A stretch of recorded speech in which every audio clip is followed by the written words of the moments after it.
आप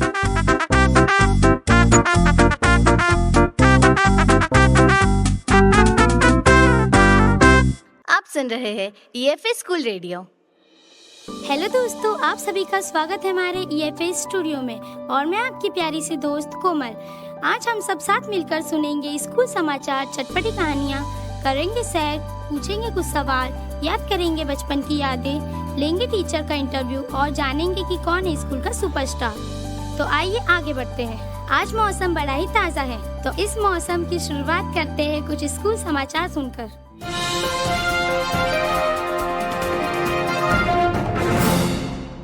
नमस्कार, मेरा नाम ओम चौहान है। मैं शासकीय शालिग्राम तोमर उच्चतर माध्यमिक विद्यालय दुल्लरगंज का छात्र हूँ। इस माह हमारे विद्यालय के समाचार निम्नानुसार हैं। इस माह हमारे विद्यालय में मतदान जागरूकता को लेकर कई गतिविधियाँ आयोजित की गई, जैसे भाषण, लेखन, चित्रकला, संवाद आदि। सेकेंड, हमारे विद्यालय में 7 दिवसीय योग परीक्षण भी रखा गया, जिसमें सभी विद्यार्थियों को योग करना सिखाया गया। प्रशिक्षक ट्रेनर मैडम से सीखा। 30 मिनट तक प्रार्थना सभा के दौरान हम सभी ने योग। दूसरी खबर इसी के साथ में है। इस माह हमारे विद्यालय में बाल दिवस भी आयोजित किया गया, जो 14 नवंबर को न रखकर 20 नवंबर को रखा गया, जिसमें सभी शिक्षक व छात्र छात्राओं ने भाग लिया। इसके साथ ही हमारे सभी शिक्षकों ने हमें बधाई एवं शुभकामनाएं प्रेरित की और हम बच्चों के लिए खेल गतिविधियां भी आयोजित करवाईं। चौथी खबर, इस माह के अंत में सभी विषयों के मासिक टेस्ट भी लिए गए, जिसमें सभी छात्र अच्छे से पढ़कर आए और अच्छे से टेस्ट दिया। धन्यवाद। तो दोस्तों, कैसा लगा आप सभी को स्कूल समाचार सुनकर? स्कूल समाचार सुनकर तो सभी तरोताजा हो गए होंगे।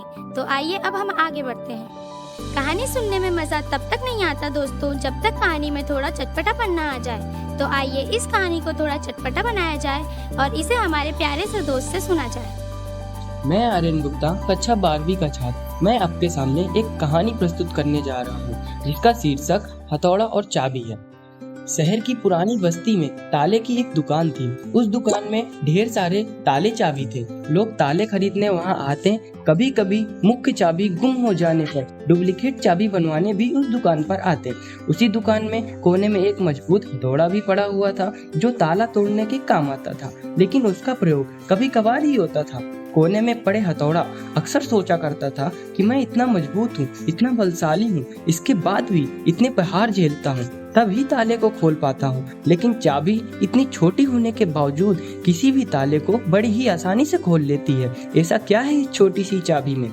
एक दिन जब दुकान बंद हुई तो उससे रहा ना गया। उसने चाबी से पूछ ही लिया, चाबी बहन, मैं बहुत दिनों से एक बात सोच रहा था, किंतु बहुत सोचने के बाद भी मैं किसी निष्कर्ष पर नहीं पहुंच पाया। क्या तुम मेरे एक सवाल का जवाब देकर मुझे निष्कर्ष तक पहुंचाने में मेरी मदद कर सकती हो? पूछो भाई, बन पड़ा तो तुम्हारे सवाल का जवाब मैं तुम्हें अवश्य दूंगी, चाबी नम्रता से बोली। बहन, तुम में ऐसी क्या खास बात है कि तुम इतनी छोटी होने पर भी हर प्रकार के ताले, चाहे वह कितना मजबूत हो, चाहे कितना जिद्दी क्यों ना हो, बड़ी आसानी से खोल लेती हो, जबकि मैं तुमसे बहुत बड़ा, बलशाली तथा शक्तिशाली होने के बावजूद ऐसा नहीं कर पाता। मुझसे ताला खोलने में बहुत मेहनत लगती है और कई बार प्रयास करने के बाद ही ताला टूटता है। चाबी मुस्कुराकर बोली, बहुत ही साधारण सी बात है हथौड़े भाई, तुम ताले पर हर प्रकार के प्रयास करते हो, इस तरह तुम उस पर बल का प्रयोग करते हो और खोलने के प्रयास में उसे चोट पहुंचाते हो। ऐसे में ताला खुलता नहीं बल्कि टूट जाता है, जबकि मैं बिना बल का प्रयोग किए और ताले को चोट पहुंचाए बिना उसके अंतर्मन में उतर जाती हूँ, इसलिए मेरे निवेदन पर ताला तुरंत खुल जाता है।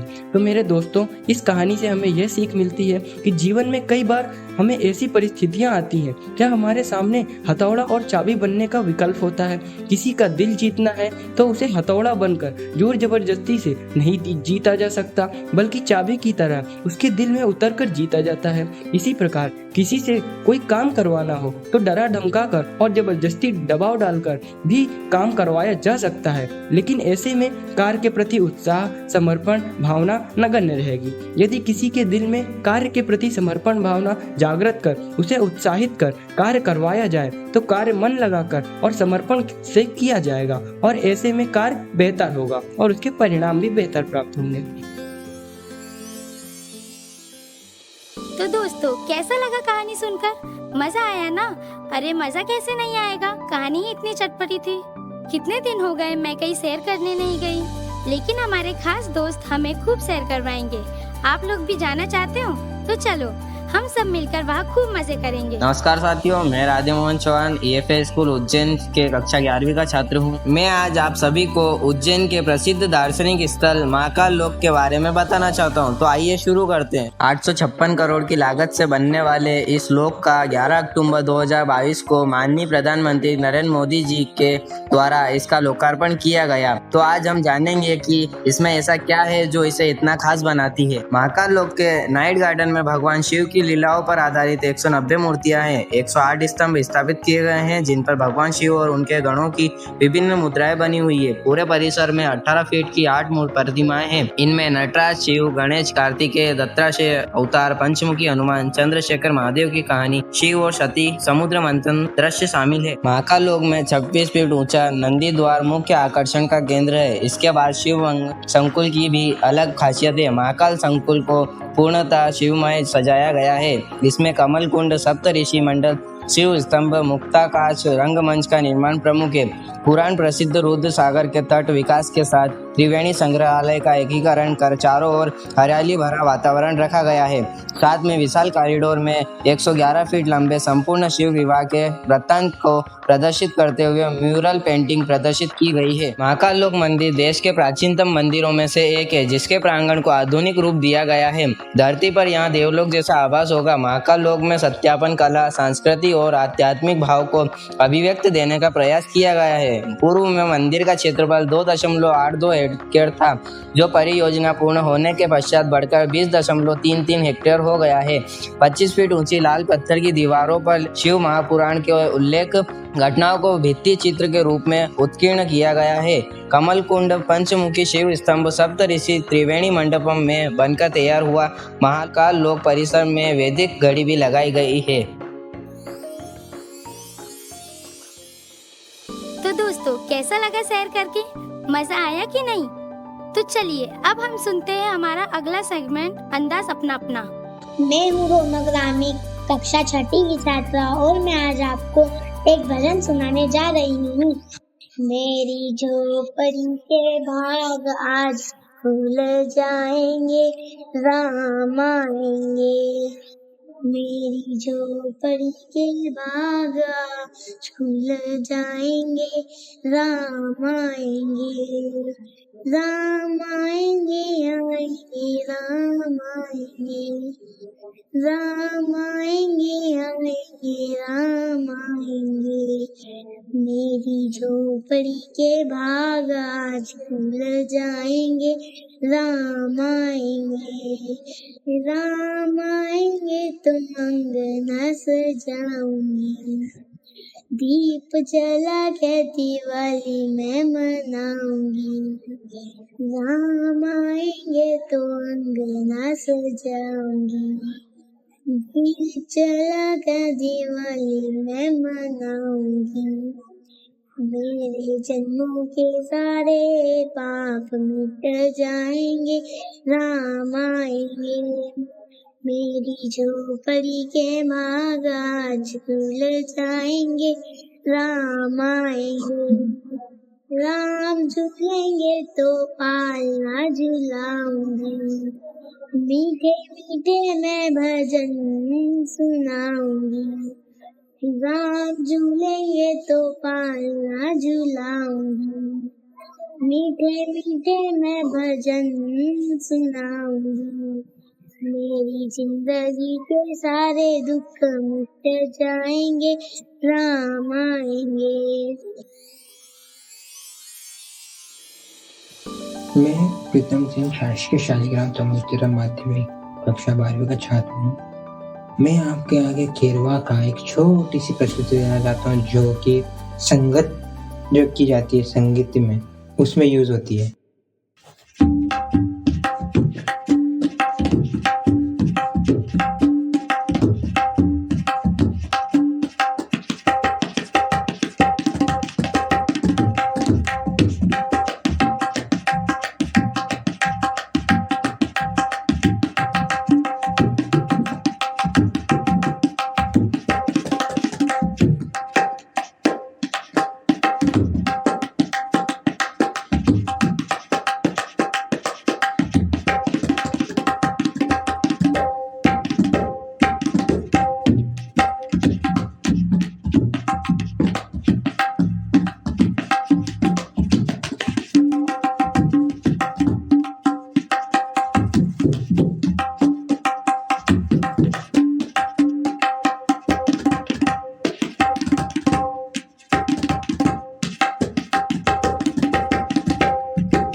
धन्यवाद।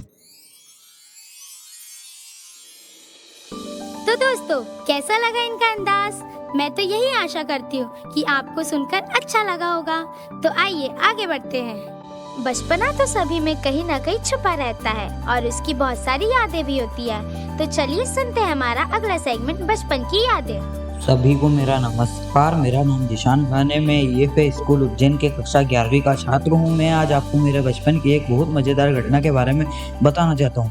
बचपन का नाम सुनते ही सभी को अपनी अपनी शरारत एवं मज़ेदार घटना याद आ ही जाती होगी। तो मैं आज आप लोगों को मेरे बचपन की बहुत मज़ेदार घटना को बता रहा हूँ। बचपन में सभी को साइकिल चलाने का बहुत शौक रहता है, किंतु मुझे साइकिल के प्रति अलग ही लगाव था। मैं साइकिल के पहिए पर प्लास्टिक की बोतल एवं लाइट लगाकर चलाता था। प्लास्टिक की बोतल पहिए से टकराती तो उसमें से हूबहू बुलेट बाइक की आवाज़ निकलती थी।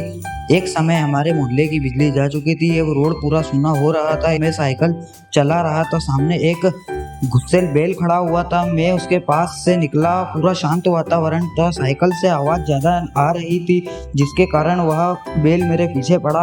मैं इधर उधर भागता रहा साइकिल लेकर, लेकिन उसने मेरा पीछा नहीं छोड़ा और मैं धीरे धीरे से निकलने की कोशिश कर रहा, किंतु बैल ने मेरा पीछा नहीं छोड़ा। बैल बहुत ज़्यादा डरा हुआ था क्योंकि उस साइकिल में से आवाज़ ज़्यादा ही आ रही थी। इसके कारण एक दुर्घटना हुई। ज़्यादा गुस्से में बैल मुझसे आकर टकरा गया था। इसके कारण मैं बहुत ज़्यादा घायल हो गया था। यह है मेरे बचपन की मज़ेदार और दर्दनाक घटना। मैं आशा करती हूँ कि आपको अपने बचपन की याद आ गई होगी। तो चलिए आगे बढ़ते हैं। आज का मौसम बड़ा ही अमेजिंग सा है। तो आइए इस मौसम की शुरुआत करते हैं कुछ अमेजिंग बातें जानकर। मेरा नाम रोहित लिम्बावत है। मैं कक्षा 10वीं में पढ़ता हूँ। मैं आपको मानव शरीर को चौंकाने वाले 5 फैक्ट बताता हूँ। पहला, इंसान 1 मिनट में 20 बार अपनी पलकें झपकाता है, यानी 1 साल में 1 करोड़ बार झपकता है। दूसरा, इंसान का कद एक उम्र के बाद बढ़ना कम हो जाता है, लेकिन उसकी नाक और कान हमेशा बढ़ते रहते हैं।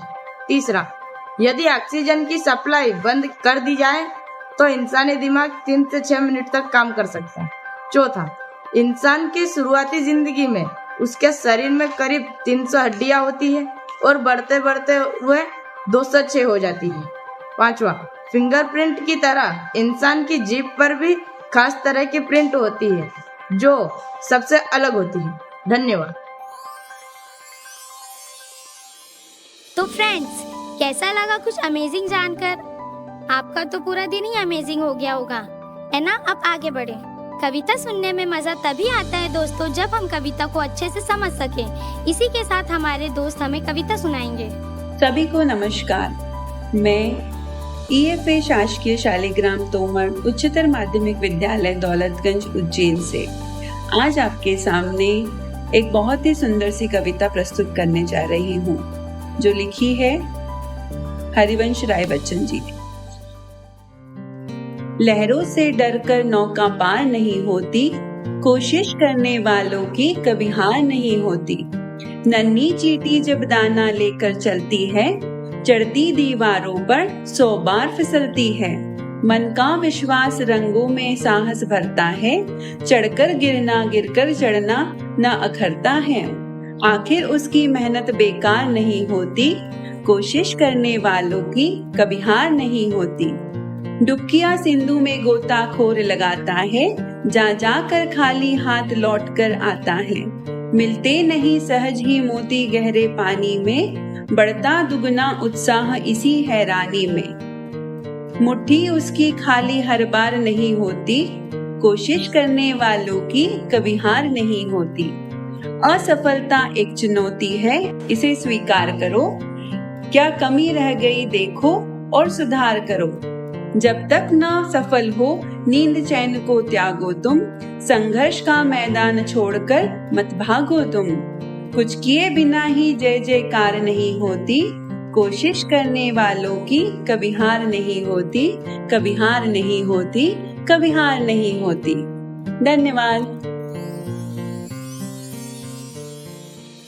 तो फ्रेंड्स, कैसी थी कविता? पहले ये बताइए कि कविता समझ आई कि नहीं? आई तो होगी, क्योंकि हमारे दोस्त ने सुनाई ही इस प्रकार है। तो चलिए आगे बढ़ते हैं। वैसे तो स्कूल का सुपरस्टार हर कोई बनना चाहता है, मगर बड़े नसीब वाले होते हैं वो लोग जो कि स्कूल के सुपरस्टार बन पाते हैं। तो जानते हैं स्कूल के सुपरस्टार के बारे में। हेलो फ्रेंड्स, मैं पीयूष प्रधान, ईएफए स्कूल शासकीय शालिग्राम तोमर उच्च माध्यमिक विद्यालय दौलतगंज उज्जैन से। आज हमारे मध्य हमारे विद्यालय के सुपरस्टार कुलदीप गुज्जर मौजूद है, जो कि कुश्ती प्रतियोगिता में गोल्ड मेडलिस्ट है। आइए आज उनका परिचय लेते हैं। हाय कुलदीप। हाय, मैं कुलदीप गुज्जर शासकीय शालिग्राम तोमर ईएफए स्कूल से। कुलदीप, आप किस खेल से संबंध रखते हैं? कुश्ती। इस खेल के प्रति आपकी रुचि कब जागी? 2016 से, जब मैं 12 साल का था।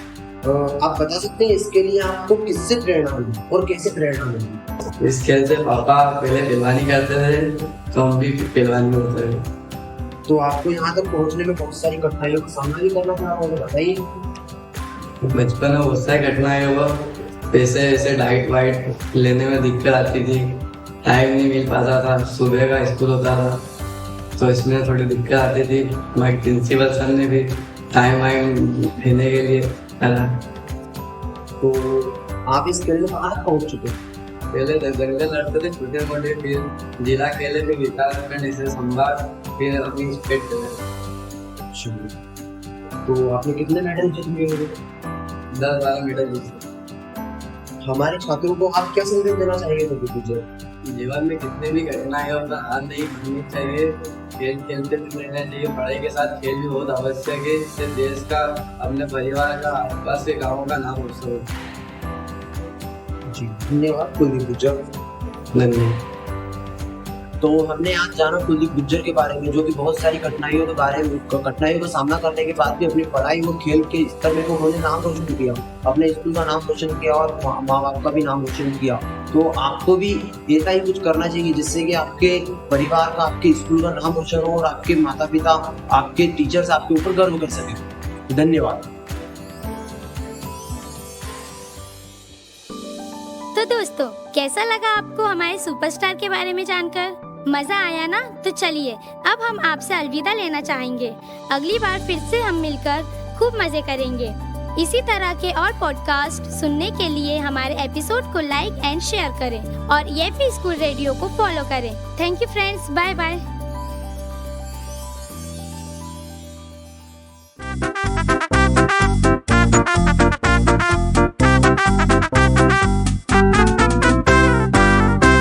आप सुन रहे थे ईएफए स्कूल रेडियो।